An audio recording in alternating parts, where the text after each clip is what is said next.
When I look around this room, I can't help but wonder, is Ozempic right for me? This is Ozempic.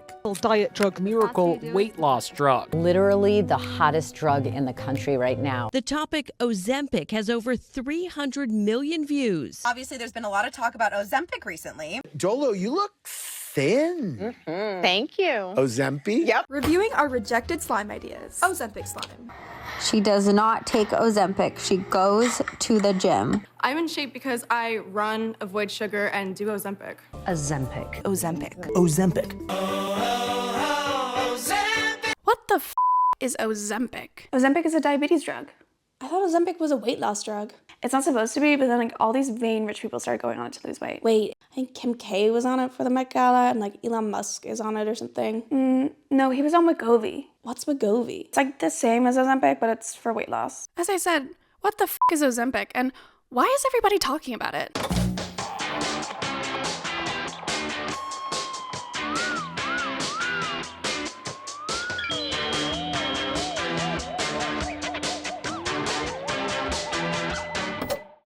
Over the past year, headline after headline after headline has popped up talking about a drug called Ozempic. How it works, why people are taking it, the benefits, the side effects, the shortage, what celebrities are on it, what celebrities do we think are on it. There's been a whole media circus around this drug. But despite the sheer amount of coverage and the amount of TikToks that I saw on Ozempic face or Kardashian weight loss, I found that I actually knew surprisingly little about this big brand name drug. A drug that has become almost as famous as the celebrities purported to be on it. And I feel like I'm not alone in this. So I decided to learn about it. I read scientific articles, news articles, essays, books. I listened to podcasts. So today we are talking about Ozempic and Wegovy. Ozempic and Wegovy. Ozempic. Ozempic. Ozempic. Ozempic. Ozempic. Talking about Ozempic. And I even watched a TV show about the US opioid epidemic to like understand Big Pharma in the US better. And what I'm left with is this whole host of complex thoughts on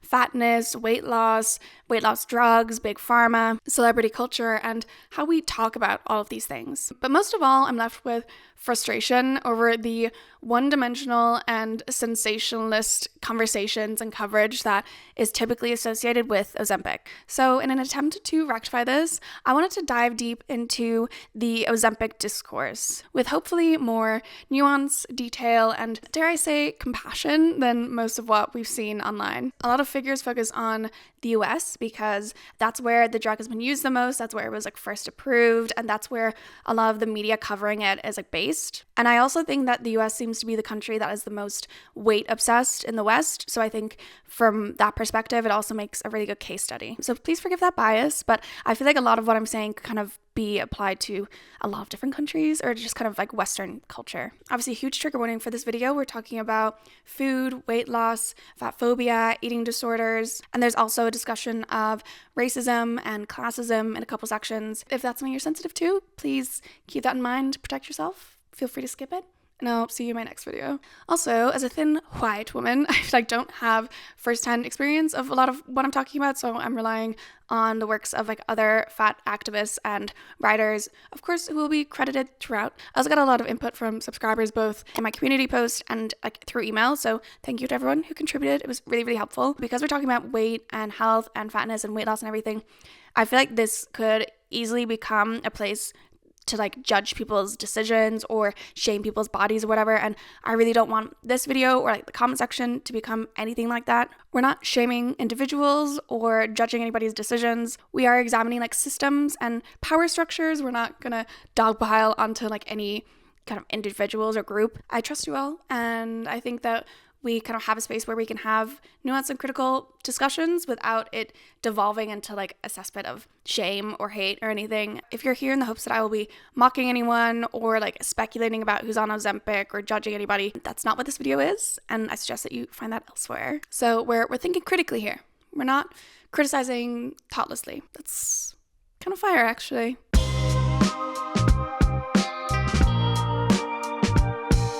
Now, don't let the code fool you.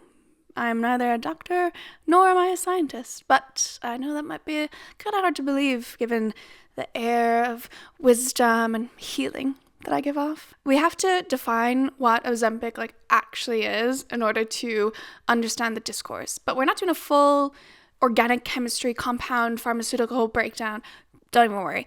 We are doing the bare minimum, Spark Notes, summary, 101. Ozempic is the brand name for a drug made by the Danish pharmaceutical company Novo Nordisk, and it's used to treat type 2 diabetes. And it is a very effective drug for treating diabetes. The drug, semaglutide, lowers blood sugar and regulates insulin, and it also imitates a hormone called glucagon-like peptide 1, or GLP-1, that is naturally produced in our intestines and regulates our appetite. It signals to our brain that we feel full, and it also slows down our stomach emptying. And it's this second part, the appetite regulation and satiety cues, that is important when we're talking about Ozempic, because researchers noticed that when type 2 diabetics were prescribed Ozempic, they ended up losing a lot of weight. Because when you take Ozempic, you often feel less hungry, you feel fuller faster, and there's also been reported sensitivity to foods with high fat content, processed foods, and alcohol, so kind of forces you to eat healthier in that sense. Seeing the impact on type 2 diabetics, researchers decided to see how effective semaglutide would be when specifically designed and tested for weight loss. In 2021, the New England Journal of Medicine published the result of their STEP trials, where they followed people for 68 weeks, studying the effects of a higher dose of semaglutide than what's prescribed for diabetics on their weight. And they found that out of around 2,000 people, 50% of people lost 15% of their body weight, compared to a weight loss of 2.4% with a placebo. There was also a very low dropout rate in the study, which suggests that the side effects were either minimal or bearable enough to put up with. Now, results like this are huge, and they're rare. They far outdo the weight loss that researchers see with the typical weight loss methods of diet and exercise. So this was a big deal, and it was kind of like, finally, a weight loss drug that actually works without life-threatening and unbearable side effects. We think, but more on that a little later. We've seen the rise and fall of different weight loss drugs for centuries. In the 1890s, thyroid extracts such as Dr. Gordon's Elegant Pill and Frank J. Kellogg's Safe Fat Reducer were marketed to lose weight. And then in the 1940s, there were the amphetamines. The 1960s saw the Rainbow Diet Pills, which were also amphetamines. The 1990s saw Fen-Phen, Redux, and Orlistat. And almost all of these drugs were eventually pulled off the market because they had side effects like muscle loss, pulmonary hypertension, cardiovascular disease, anal leakage.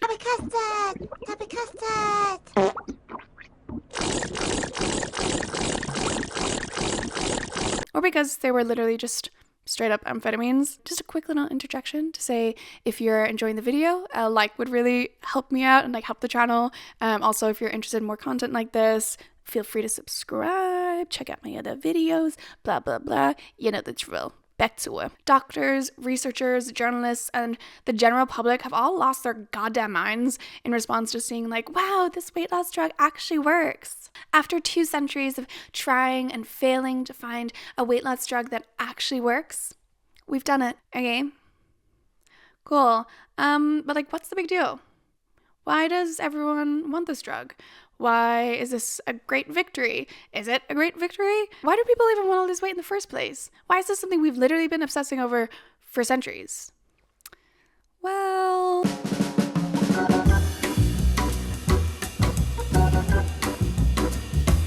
there's a dominant cultural narrative that being fat equals being unhealthy, and that being thin is desirable and aspirational at any and all costs. And this aversion to fatness has been around for centuries. In the 14th century, the poet Dante relegated the third circle of hell to those who succumb per la danosa colpa della gola, or the pernicious sin of gluttony. And it's this obsession with thinness that is in part driving the Ozempic craze, but the Ozempic craze is also further exasperating our obsession with thinness.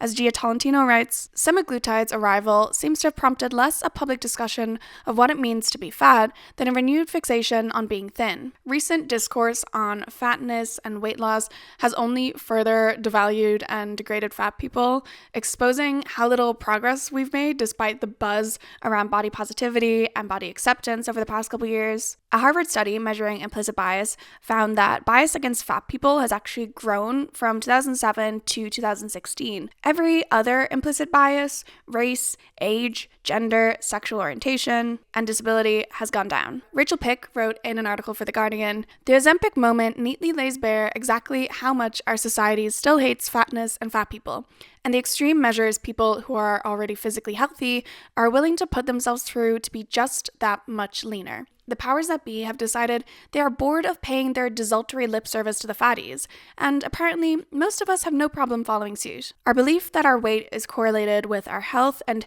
how we measure health in general is based on the BMI, or the body mass index, a system which is fundamentally flawed and has vastly misinformed our collective conception of health. There have been entire books written on the problems with the BMI and our conception of weight and health, one of them being Fearing the Black Body, The Racial Origins of Fatphobia by Sabrina. Springs charts how we've come to denigrate fatness and reify thinness and the racist ideologies that have laid the basis for that. To very, very quickly summarize and simplify the kind of issues with it is basically the BMI was invented by a Belgian mathematician named Adolf Kutle in the 1830s. He was not a doctor, not a biologist, not a health professional in any stretch of the imagination.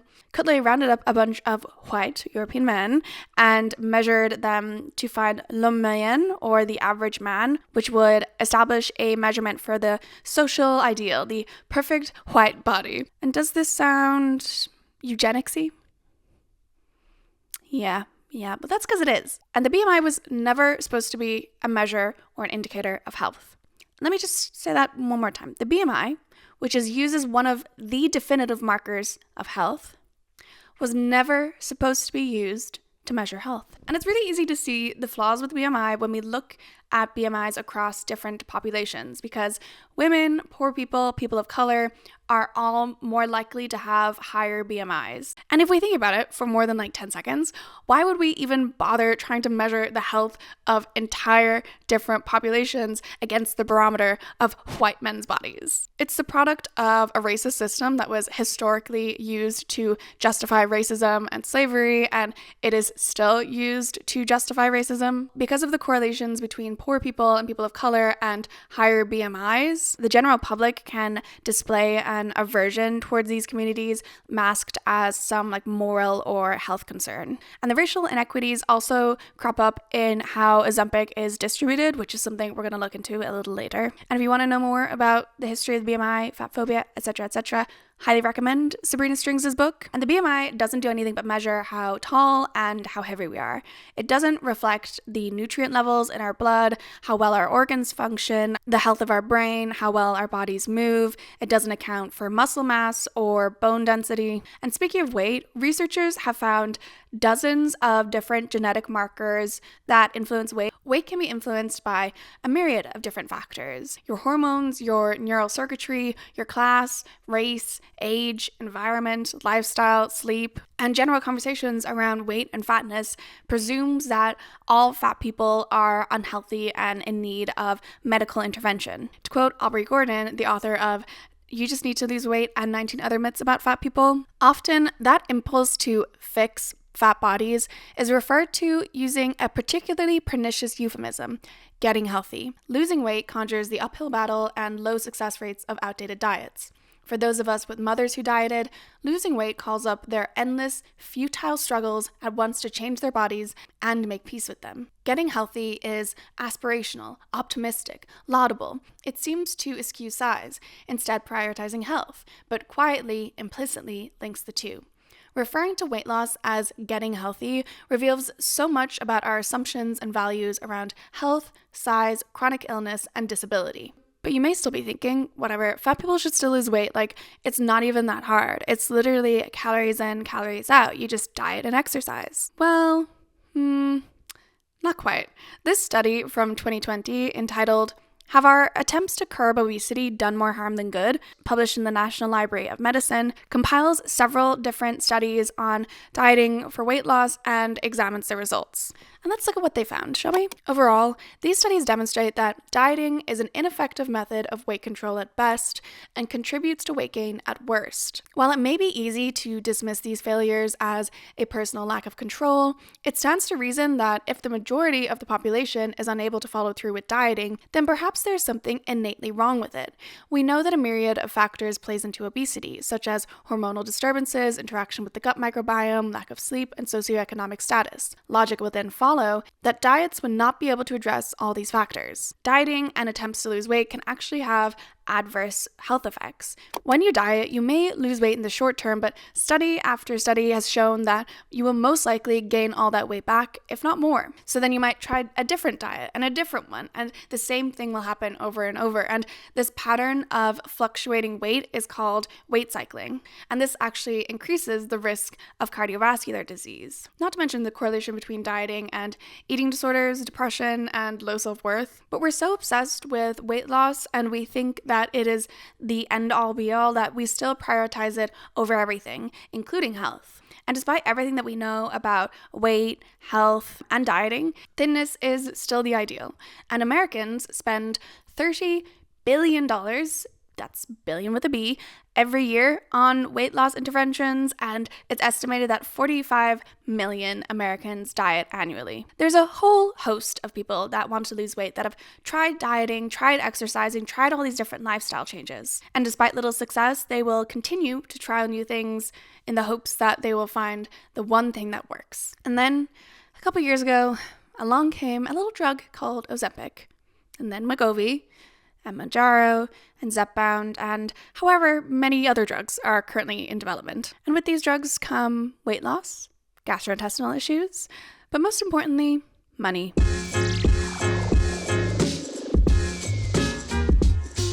Weight loss has long been a profitable market because it's ineffective, at least in the long term. New diets, supplements, exercise routines, lifestyles have all been marketed throughout the years as like the one that will actually work. I've tried fad diets, powders, pills, still my weight's been up and down like a yo-yo until the AIDS plan taught me how to take off weight and help keep it off.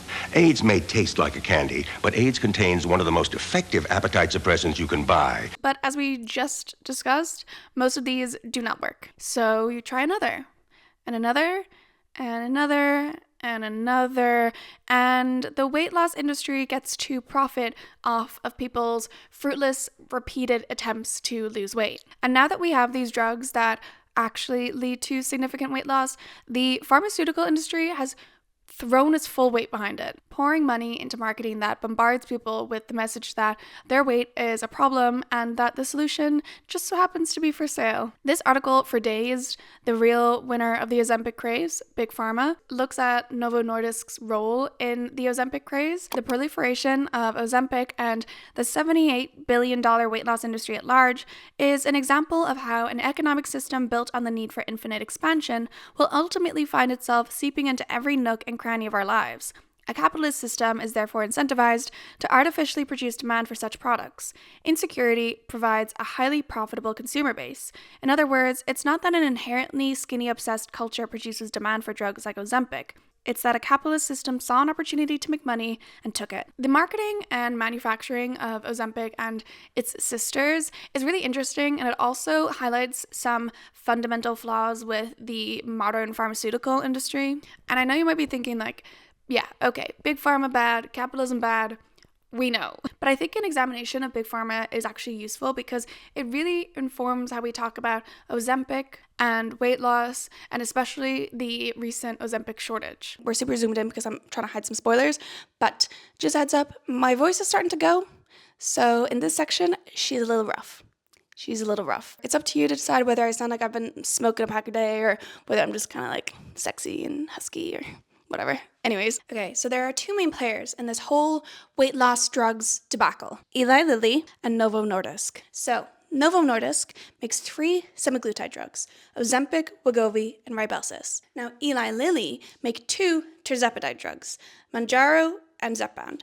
As you can hopefully see, the D's are for diabetes. The WLs are for weight loss. I promise we're going to talk about the Kardashians and Ozempic phase and whatever. We just have to get some stuff out of the way first, okay? So Bear with me. So all 5 of these drugs, which are technically just 2 drugs, tirzepatide and semaglutide. Now, all of these drugs work on, where can I put this where you see? Okay. Now, all of these drugs work on the GLP-1 mechanism, though I talked about at the start of the video. So these 2 are 2 different drugs, but they kind of do the same thing. Despite the fact that there are 5 different drugs, Ozempic has kind of become the shorthand for all of these drugs in like the media and in discourse. It's the OG. L to the OG. Dude be the OG. It's a diabetic treatment. It's, you know, the drug shortage that has kind of gotten the most attention. And out of all of these, if you don't know much about like this whole thing, you're probably only going to know Ozempic, maybe Wegovy. Ozempic was approved in 2017 by the FDA to treat diabetes. And as I said earlier, once researchers and Novo Nordisk saw the weight loss potential, they then made Wegovy, which is the exact same drug as Ozempic, but at a higher dose and specifically marketed for weight loss. Wegovy was approved in 2021. Rybelsus is an oral diabetes drug.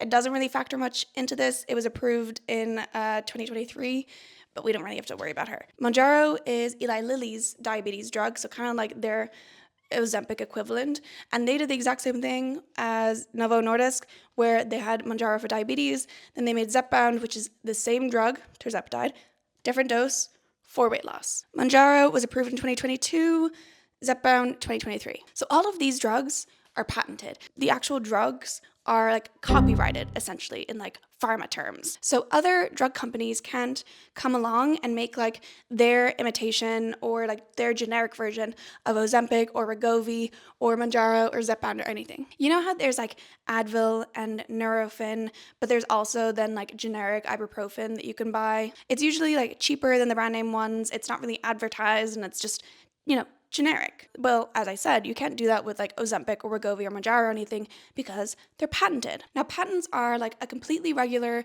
normal thing in drug manufacturing. And patents are supposed to be a good thing, like provoking innovation and protecting intellectual property. But often they're manipulated and used as a way to establish and preserve monopolies. So Novo Nordisk and Eli Lilly basically get to like slap a price tag on these drugs. They can jack up their prices, increase profits, and since there's no generic alternatives, consumers are forced to buy the brand name drugs and pay whatever price Novo Nordisk or Eli Lilly decide to charge them. And if you get these drugs prescribed for diabetes, you can often claim them back off insurance, but if you're getting them for an off-label use, most of the time you have to pay out of pocket. And this doesn't just include the people who are getting Ozempic or whatever off-label for weight loss. It also includes people who have PCOS and have insulin resistance because of it, or people who just have like insulin issues in general. But why? All I need to know is why.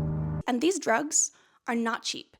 Ozempic can cost between $900 and $1,400 in the US roughly every month. And Wegovy, because it's a higher dosage, costs even more. So for Ozempic, we're talking like 10 to 17 grand a year. And the pharma companies are making so much money off of this. I hope you can see I put the Danish kroner, some euros, some dollars, international audience. This one Danish company, Novo Nordisk, is responsible for creating all the Ozempic in the world. And they reaped billions in profits in 2023 for a record high. And they are responsible for almost all of the economic growth for the entire country of Denmark. One company, one country, all the economic growth. Is that not insane? Is that not insane? And Novo Nordisk have become the highest valued company in the European Union at 547 billion euro. And here's the issue. Pharmaceutical industries operate under a for-profit model, an industry which is supposed to be about helping people, curing people, treating people, is motivated by money and greed. And sadly, that's not even something that is surprising or unexpected in this day and age. The US is especially bad with its exorbitant drug prices, but no matter where you live in the world, like drugs and healthcare should be accessible to all. It's just a basic human right, and they're not. And this kind of pharmaceutical model is a part of that problem. Okay, so how did this video that is supposed to be about this one drug devolve into like an anti-capitalist rant? Well, the goal that I'm setting out for this video is to kind of break down the discourse around Ozempic and what have people been saying. Well, in the discussion around Ozempic, specifically the Ozempic shortage, it seems like we have been blaming the actions of the few for an entire drug shortage. A trend that may have started in Hollywood. Talk show host Andy Cohen even recently tweeting, "Everyone is suddenly showing up 25 pounds lighter. What happens when they stop taking Ozempic?" It's become something very hot and heavy in Los Angeles, Beverly Hills. While there's been speculation of celebrities who are neither obese nor have type 2 diabetes using the drug as a quick way to shed a few pesky pounds. Celebrities are reportedly using these drugs to lose a few extra pounds. No. It's incredible. It's a shot that you take, right? I've lost 10 pounds in a month. We're focusing on this image of rich, vain celebrities and influencers who are already thin but are getting Ozempic to just lose those last few pounds. And I think that this has painted an unrealistic and honestly misogynistic notion of these really rich, vain people obsessed with their beauty and their youth and are stealing the life force of innocent victims. And yeah, there's no denying that that kind of motivation and desire for weight loss has fueled the Ozempic shortage in part. And those people shouldn't be absolved of all guilt, but the entire reason that this shortage is even possible in the first place is because of Big Pharma. Big Pharma doesn't care that diabetics aren't getting their drugs. They're selling all their drugs, they're making profits, and they're not ramping up production to provide drugs to diabetics. They're doing it to sell more drugs and make more money. If they cared about accessibility in any way, they would make their drugs cheaper, or they would allow for generics to be produced. No one was rushing to make semaglutide when it was just a diabetes drug. No one was rushing to make different modes of administering it or trying to find more effective versions of the drug. But as soon as they saw the weight loss and the potential to make a bunch of money, that's when things really kicked off. Novo Nordisk also played a part in creating this shortage with their marketing techniques. Novo Nordisk says on their website that they don't condone use of Ozempic off-label for weight loss, so they don't officially approve of doctors prescribing it to non-diabetics. But Ozempic ads prominently feature weight loss as one of the main benefits of going on this drug, not as a possible side effect as would typically be listed with medications. In my Ozempic Tri-Zone, I lowered my A1C, CV risk, and lost some weight. And you may lose weight. Adults lost on average up to 12 pounds. Oh, up to 12 pounds. Adults lost up to 14 pounds. I lost some weight. And you may lose weight. Adults lost up to 14 pounds. But then, hidden in the fine print at the bottom of the ad is Ozempic is not a weight loss drug. So it's on one hand they're signaling, take this drug and lose weight. But they're also going, but you didn't hear that from us. It's yeah, we're fine if you use Ozempic for weight loss as long as you do it in the house, okay? Wait, they're Danish. What does Danish sound like? We're fine if you use Ozempic for weight loss as long as you do it in the house. Anyways, it's easy to judge those who take Ozempic for weight loss, but let's not reduce the entire shortage to the actions of a few individuals, because the shortage just illustrates the flaws that we have with the pharmaceutical industry. And the thing about Ozempic and Wegovy and all these other drugs is that it is likely that you will lose weight when you go on them, but only for as long as you're on the drugs, because studies have shown that as soon as you stop taking these drugs, you're going to gain back all the weight that you've lost. So it doesn't work when you get off of it. I gained double the weight back after. If you want to lose weight and keep it off, you are forced to become a lifelong customer, just shelling out thousands and thousands every single year. And I know, I may look a little crazy, a little Pepe Sylvia. Look in the middle. Well, this whole box is Pepe Sylvia. But truly, do not underestimate the greed behind these big pharma companies. If you need any convincing of how evil big pharma can be, look into Purdue Pharma and the US opioid epidemic. Watch Dopesick. And you might think, comparing OxyContin to Ozempic, really, Ellen? That's kind of crazy. Is it? Is it? Maybe a little. But I'm not the only one to spot this comparison.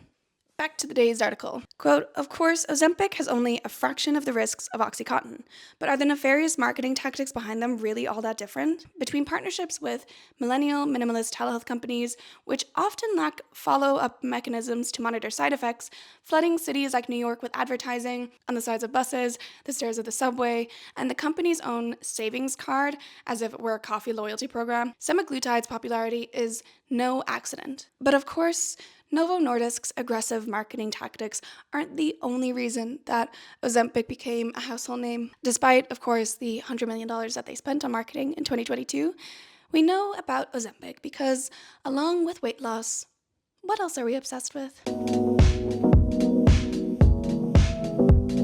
Everyone's like, a smaller portion. Like, shut the f*** up. Right. You're on Ozempic. Ozempic? Yep. If you're like me, then the first time that you heard about Ozempic was probably in the context of a celebrity weight loss story. Ozempic blew up in public consciousness as a celebrity weight loss drug, with a bunch of different celebrities talking about it. Elon Musk was one of the first, and then in 2022, when Kim Kardashian lost a bunch of weight to fit into the Marilyn dress for the Met Gala, there was a bunch of speculation that she used Ozempic to do it, and Ozempic has become this like new subsection of celebrity gossip. And the way that we talk about celebrity weight loss is really revealing of like underlying dominant cultural attitudes. We reward people in the public eye for losing weight. Most of the time. The admiration stops when we feel like they've lost too much weight or we feel like they haven't earned their thinness. And this is a huge thing around Ozempic, Wegovy, all these drugs, is that there's this idea that it is the easy way out, that it is a cheat code to lose weight. For so long, we have held up thinness as some godly aspiration, and we have all this morality surrounding it. People have to earn their thinness through diligence and discipline and self-control, through hard work counting calories, eating clean, and clocking hours in the gym. This is where you come and punish yourself for fun, or rather for your health. And these attitudes are parroted by celebrities themselves. This article for The Cut, Celebrities Keep Distancing Themselves from Ozempic, compiles different celebrities' responses to accusations that they're on Ozempic. Real Housewife Kyle Richards said, "She's put a lot of effort into my diet and exercise and taking care of myself. So when people like to think I took the easy way out, it's really frustrating to me." Khloe Kardashian also denied taking the drug. Quote, "Let's not discredit my years of working out," she wrote in a since-deleted Instagram comment. "I get up 5 days a week at 6 a.m. to train. Please stop with your assumptions." This attitude of don't discredit my thinness, like I've earned this, plays into the dominant cultural beliefs that fat people are slovenly, lazy, gluttonous, they don't put any effort into diet and exercise. And Oprah, who the New York Times called the world's most famous dieter, has long documented her struggles with weight loss, her attitudes towards her body, her different diets and exercise regimes, and she's also long been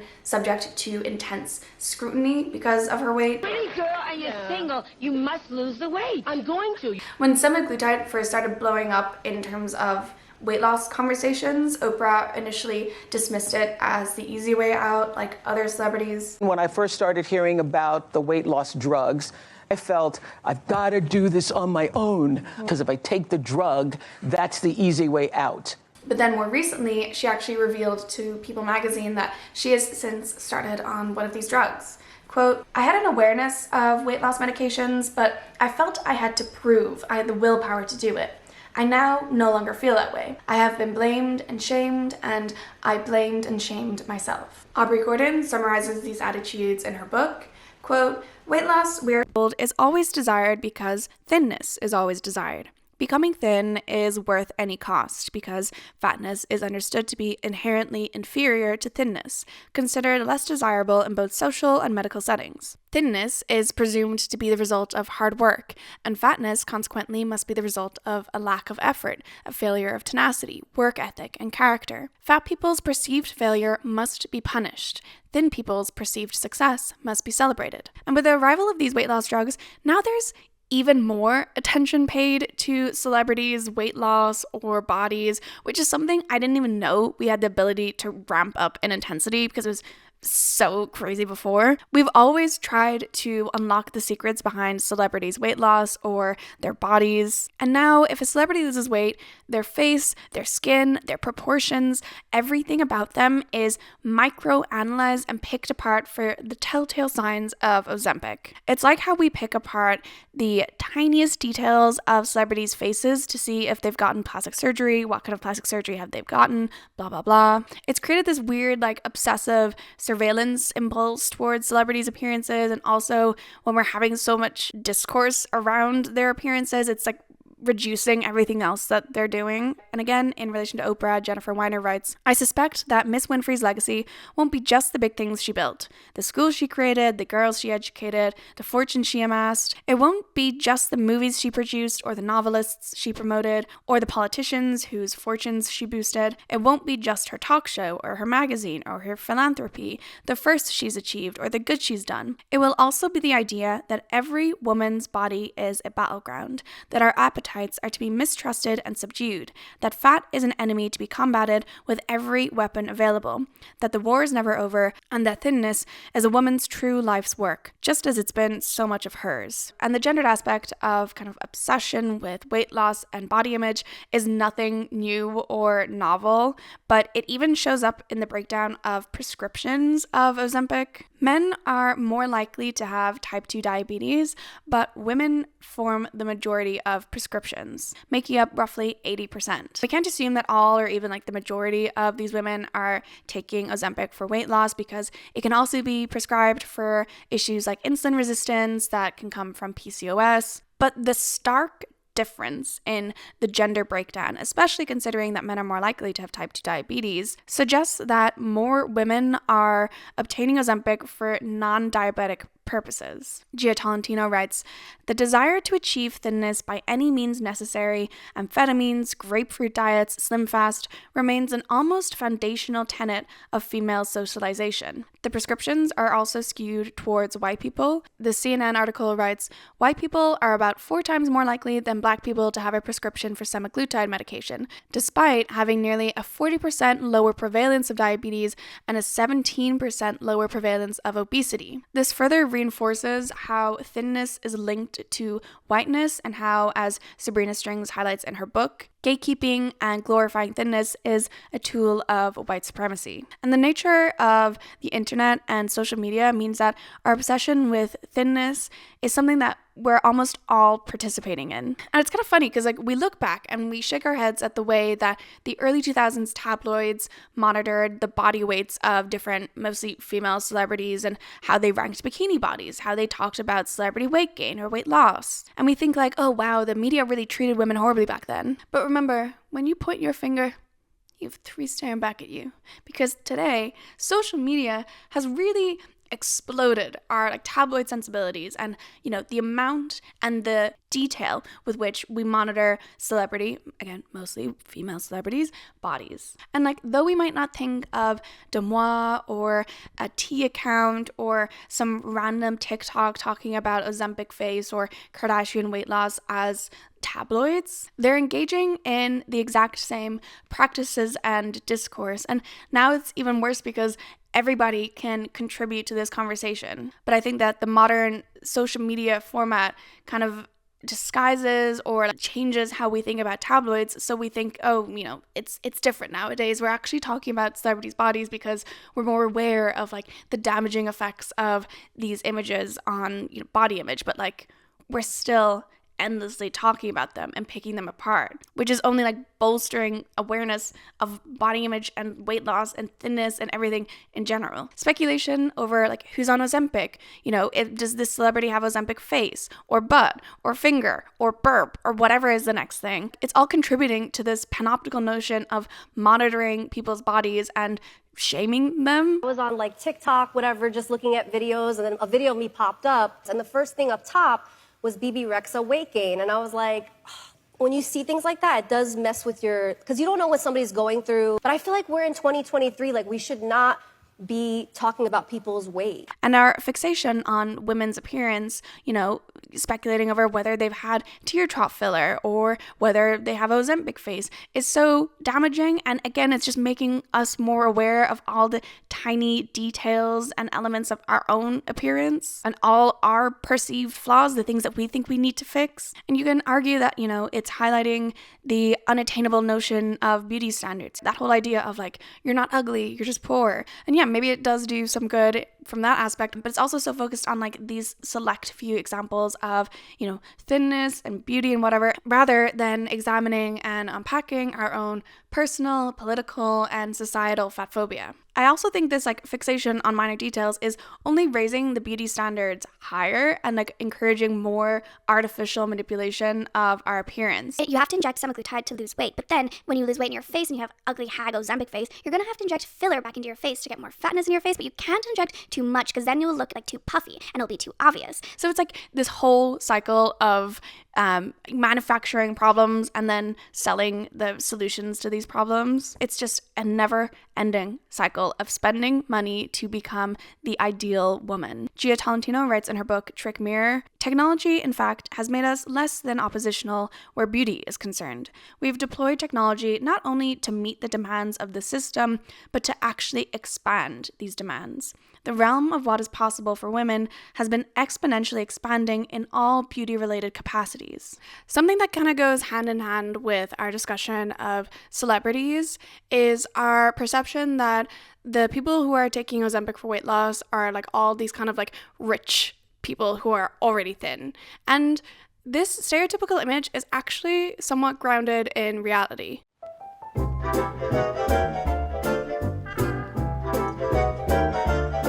There are very real class divides when it comes to who can access this drug, and one aspect that I mentioned earlier was the racial aspect, but another has to do with the off-label use of Ozempic, which is when somebody is prescribed Ozempic who doesn't have diabetes. And I also mentioned this earlier, but sometimes this can be if you have PCOS and issues with insulin or insulin resistance in general, but a huge portion of the off-label Ozempic prescriptions have obviously been for weight loss. And this has given Ozempic this reputation as a vanity drug. And though this is partially true, it also means that insurance companies are not covering Ozempic for off-label use. And because these drugs are so expensive when you have to pay for them out of pocket, it severely limits who can access the drug based on who can afford it. This New York Times article breaks down an analysis by Trilliant Health, which is a healthcare analytics firm, of the socioeconomic divide of the prescription of GLP-1 drugs in New York City. And I'm gonna just paraphrase that New York Times article here. As any avid watcher and fan of Gossip Girl will tell you, the Upper East Side is one of the city's wealthiest neighborhoods. Hey, Upper East Siders, Gossip Girl here. And it's among the lowest rates of diabetes and obesity in New York City. But in 2022, 2.3% of people in the Upper East Side were taking Ozempic, Mounjaro, or Wegovy. And that was the highest rate in New York City. In the Brooklyn neighborhood of East New York, which has the city's highest diabetes rates, only 1.2% of people were on these drugs. And then in the South Bronx, which encompasses some of the city's poorest neighborhoods, about 73% of people who were taking the drugs had diabetes, suggesting that the majority of people in the South Bronx were not taking Ozempic for weight loss or other issues. So basically, in predominantly minority or poorer neighborhoods of New York City, the majority of prescriptions were to treat diabetes, with less people paying out of pocket to get Ozempic for weight loss, for example. But then in the wealthier neighborhoods, under a third of people had diabetes, suggesting that the majority of the wealthier people getting these prescriptions were getting them for off-label use, paying out of pocket, presumably, maybe for weight loss. And again, these wealthier New York City neighborhoods have among the lowest rates of diabetes and obesity. So it's kind of the image of the thin, rich people using these drugs to just kind of get off the last few pounds. And keep in mind, this analysis is only of New York City. So is it indicative of all of the people that use these drugs for off-label uses? Absolutely not. But it still highlights the issue of socioeconomic inequality when it comes to accessing drugs. And these trends will also further increase the gap between thinness and fatness along the lines of race and wealth. Tressie McMillan-Cottom writes, inequality of access to Ozempic and Wegovy is not between the deserving sick and undeserving obese. The inequality is in attaching any moral clause to why people use the drugs in the first place. As long as most Americans cannot afford the drug that democratizes weight, the stigma of obesity is still controlled by those who couldn't afford to be thin. GLP-1 drugs, or any miracle drug that cures obesity on label or off, works only if people who need the drug can afford it. With all this talk of celebrities and rich people going on these drugs to lose weight, I think it's worth taking a section to talk about why fat people go on these drugs beyond the kind of like just stereotypical simplistic notion, oh, they're going on to lose weight. And also like think about the implications that these drugs have and will have on fat people, and talk a little bit about the potential future of these drugs.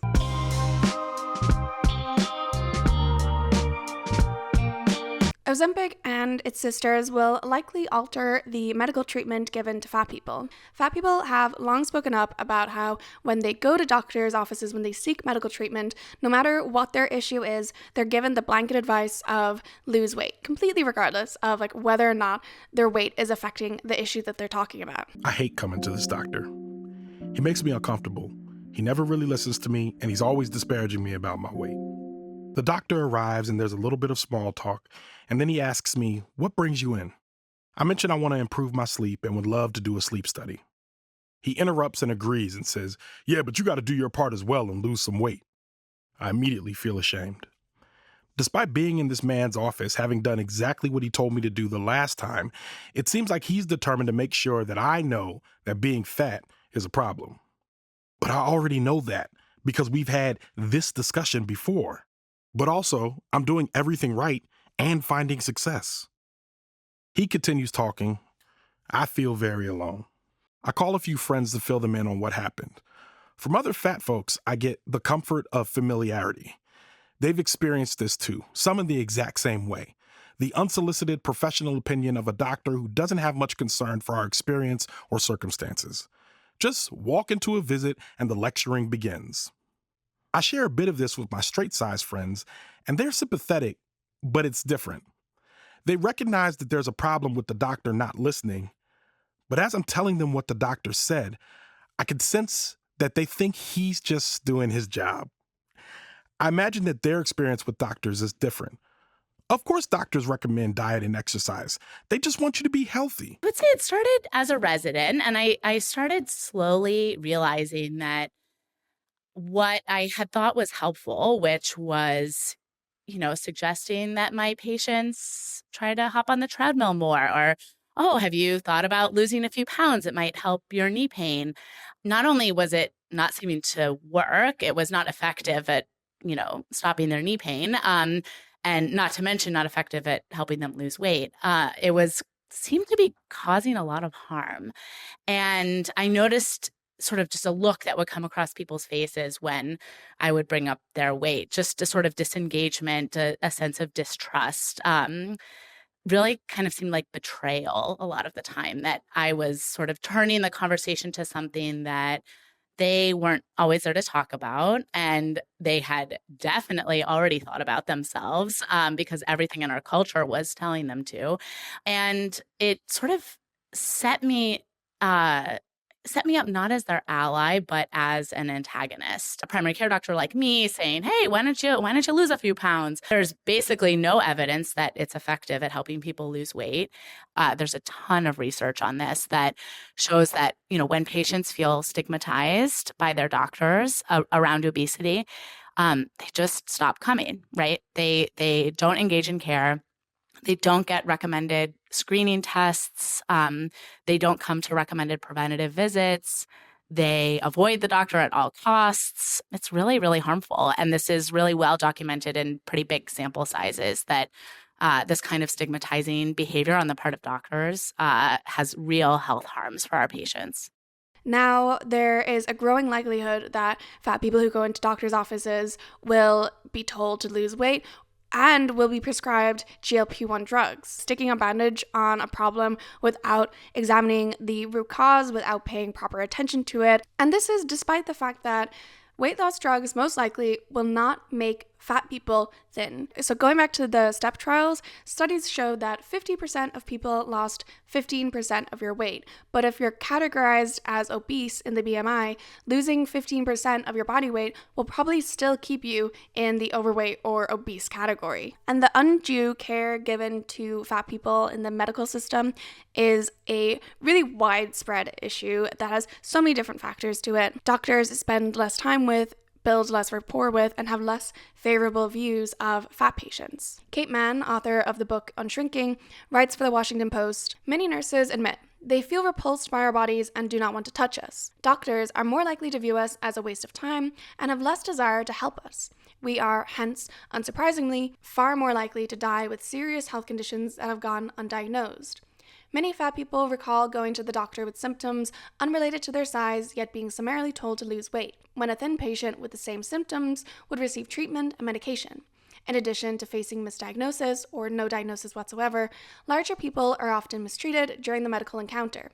One study showed that fat patients were rated more negatively by doctors on 12 out of 13 indexes, including this patient would feel like a waste of my time and this patient would annoy me. There's a major worry that patients will face more healthcare inequity than ever as a result of these new treatments. Not only will many patients be unable to afford them, but in addition, doctors might push them on patients without digging deeper into the true cause of their symptoms, assuming those symptoms will be resolved by weight loss. One patient, Jen Curran, recalled going to see a kidney specialist after high protein levels were detected in her urine during pregnancy. "Can you start dieting and exercising? Try to lose some weight," the doctor counseled. When Curran sought a second opinion, she discovered the truth. She had bone marrow cancer. Other patients do not get another chance. Some die of cancer and other severe illnesses because their fatness blinds doctors to the real problems. Some never receive treatment at all because the weight stigma people face at the doctor's office means they often avoid healthcare altogether, sometimes with tragic outcomes. In autopsies, obese patients are 1.65 times more likely than thinner people to have serious undiagnosed medical conditions such as endocarditis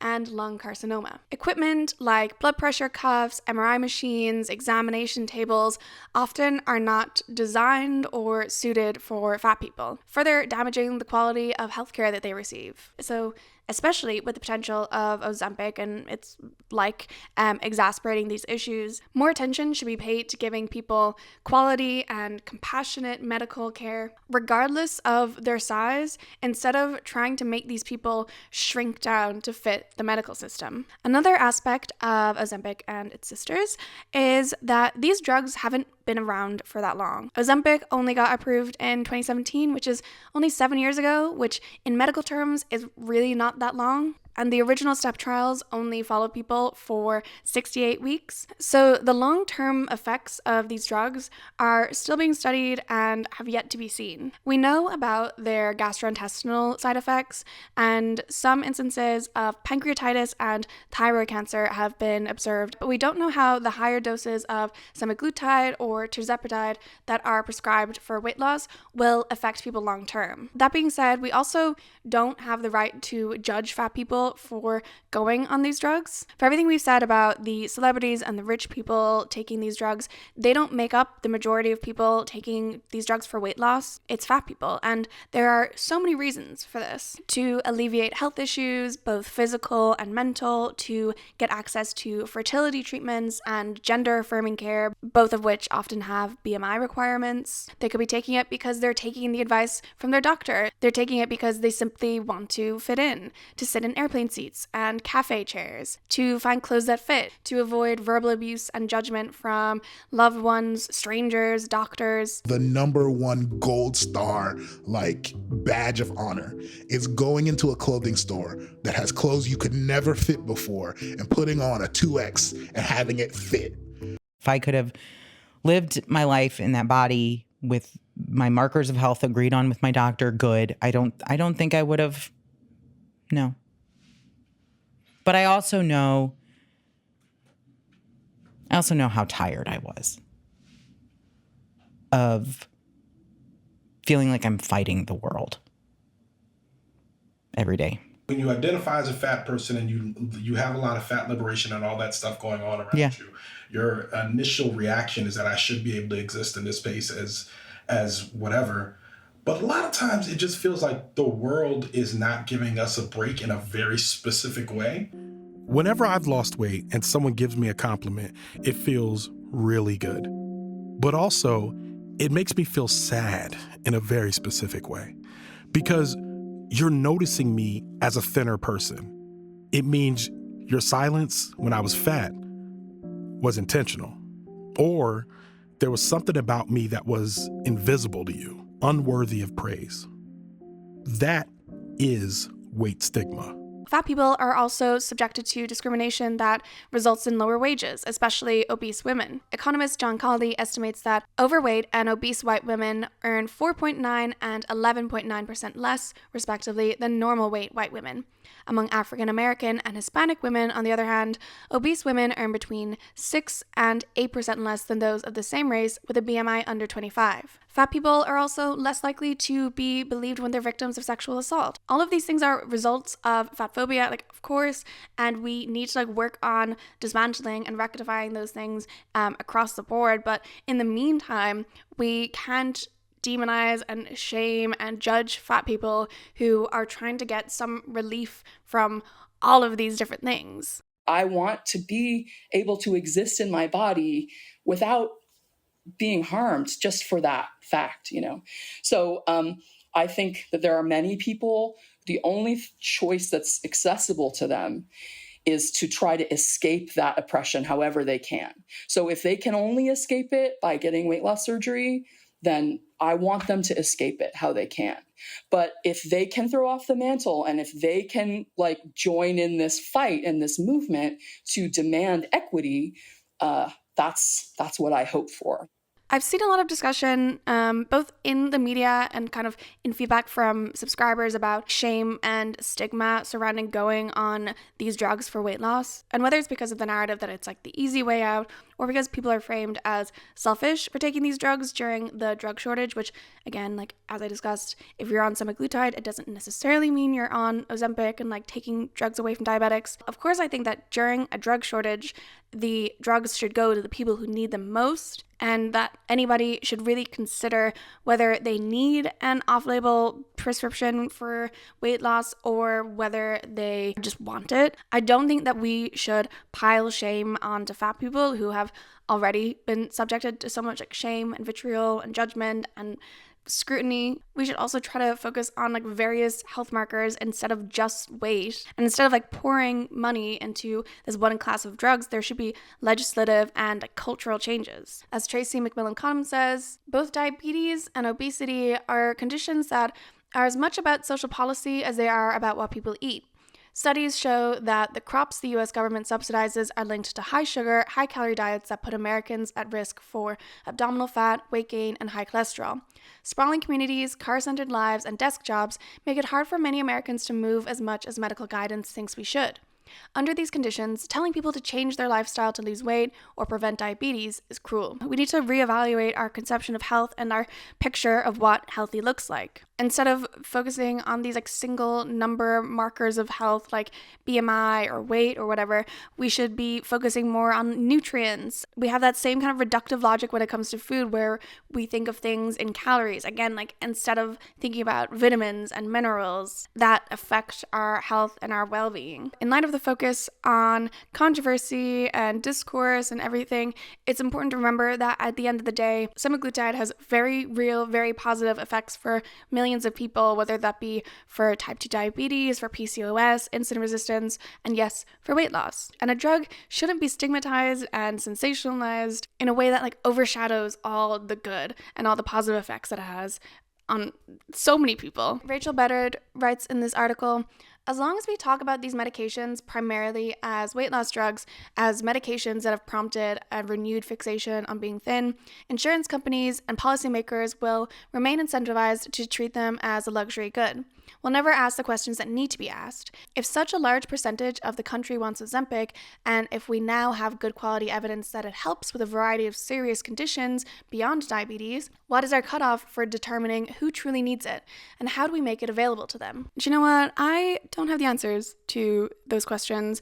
As you can probably see from like the length and breadth of this video, this is a super complex topic with so many different dimensions. And honestly, like this video could have been so much longer. I honestly debated splitting it into a few parts, but then I thought it was more important for people to have the kind of full context of like the discourse and discussion and everything instead of chopping it up, because all the parts are so like interlinked. But I could have made an entire video on like each section of this video. So if there's something that you feel like I should have talked about or that I could have talked about more or something, just know that like I had thousands of words of notes and quotes and ideas and everything that I just had to like cut myself off at some point, because I've spent like weeks researching and writing this, and like the more I wanted to include, obviously the more time things took, and I think at some point I just had to be like, I can't spend more time writing this video because then it just is never gonna get made. But yeah, I hope you enjoyed this video. Thank you so much for watching, especially if you've made it this far, because she's a long one. She is a long one. And again, thank you so much to everyone who submitted like feedback and ideas and opinions and everything on the community post and also over email. I really, really appreciate you guys taking the time out to do that, and it was really, really helpful in like writing and researching. So thank you again, and I hope that you all have a lovely day, evening, night, whatever time it is where you are, and I will see you in my next video.